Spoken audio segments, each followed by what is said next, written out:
Nesa! Bore da. Dych chi'n brysur heddiw? Ddim yn brysur iawn.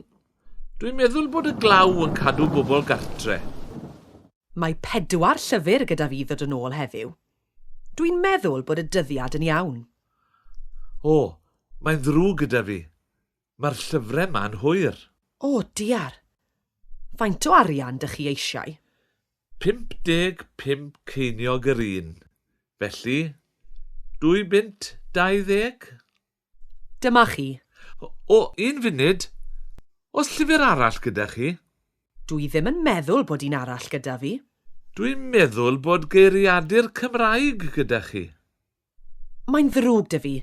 Anghofiais i. Dwi'n meddwl bod y geiriadur yn y bag gyda'r ffeil dosbarth. Gaf i gadw'r geiriadur am bythefnos arall. Wrth gwrs. Gai eich cerdyn chi? Un funud. Dwi'n meddwl bod y cerdyn yn fy mag. Ydy, dyma chi. Diolch. Gaf i'r 3 llyfr yma'r wythnos yma, os gwelwch yn dda. Cewch wrth gwrs. Dyma chi. Diolch. Hwyl. A gwelai chi mewn bythefnos. Hwyl!